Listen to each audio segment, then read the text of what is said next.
And first tonight at 9, it was a violent Sunday across Mobile County with 2 shootings, 3 people dead.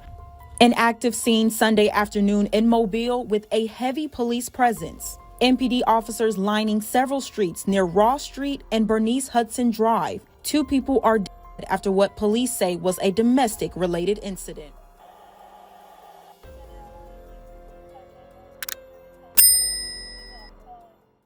Today's story takes us to Mobile, Alabama, a city with deep historical roots.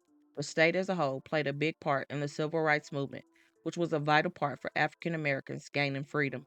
Furthermore, Mobile is known also for having the oldest organized carnival or Mardi Gras celebration in the United States. Despite what you may have heard, Mardi Gras didn't get its start in New Orleans. Mardi Gras actually began in Mobile as early as 1703. At that time, the French held a Mardi Gras celebration in Mobile way before New Orleans was founded in the year 1718. So if you know any Mobile natives, most will tell you their love and excitement for the Mardi Gras season, especially 52-year-old Tracy McDuffie, who lived and breathed all the holiday had to offer. From the floats to the parade and everything in between, she was heavily involved. That was just her as a person. She enjoyed life to the fullest, and anyone or anything she loved, she was always 100% all in. However, no matter how much good you put out and positive you share, there are sadly sometimes unhappy people who want to rain on your parade. Well, that is what happened to Tracy, a person who never missed a beat, always going above and beyond, until someone saw fit to take her life in the worst way. 52-year-old Tracy McDuffie was definitely a person that if you met her and spent time with her, you would love her. She gave off nothing but positive vibes and wanted nothing more than the best for others.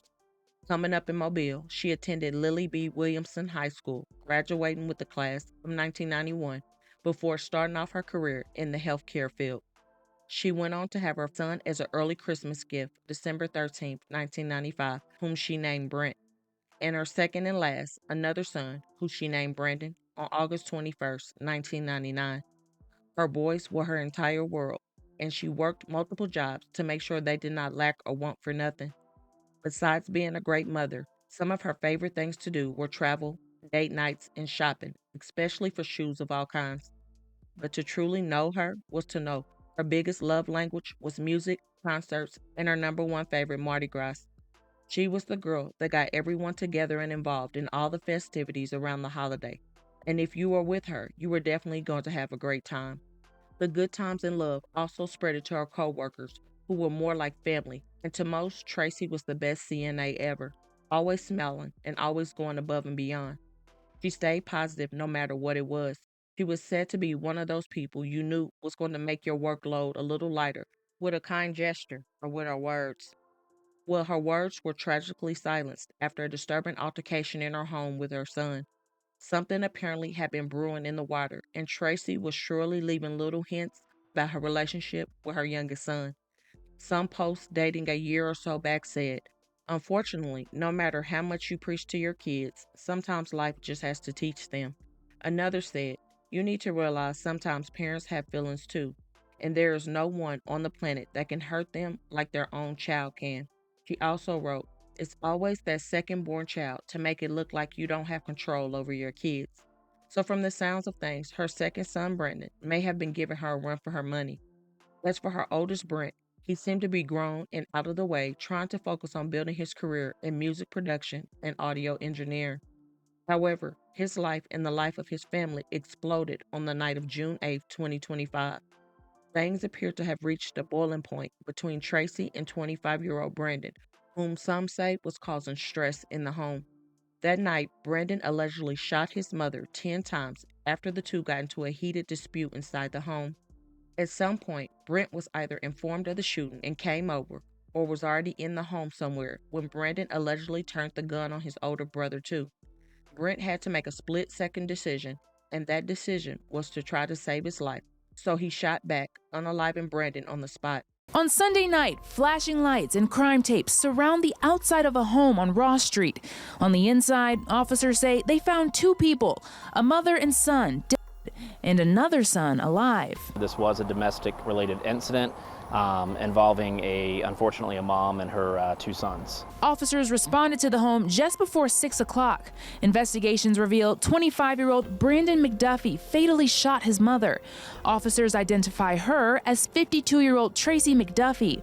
The department says the son and mother got into an argument, resulting in the first round of gunfire. Once the initial shooting did take place, there was some sort of communication to let that other son know that something did take place. Blake Brown with the Mobile Police Department says from here, McDuffie's other son came to the home, and a second tragedy strikes just moments later.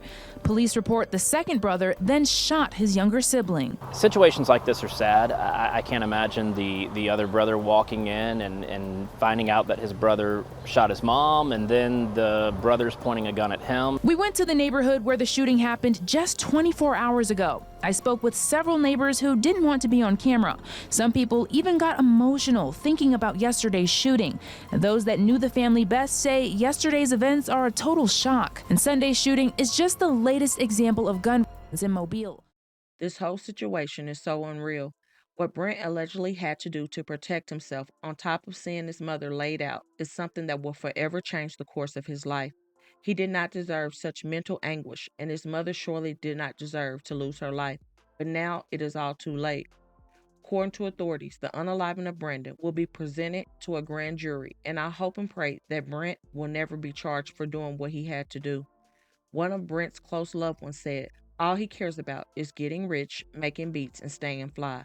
Though Brent wanted to be known, it was for the talent in his music production. He has now been thrown into the spotlight in a terrible way. However, it is not his fault, and he is going to need all the prayers he can get, because what he witnessed and went through is unnatural. Tracy will forever be missed by so many lives she touched. Her life mattered, and my thoughts and prayers go out to her entire family. So please don't forget to comment your thoughts and prayers for this family in their difficult time, and hit that like button and share to make your people aware. And as always, remember to stay woke. Things change quickly.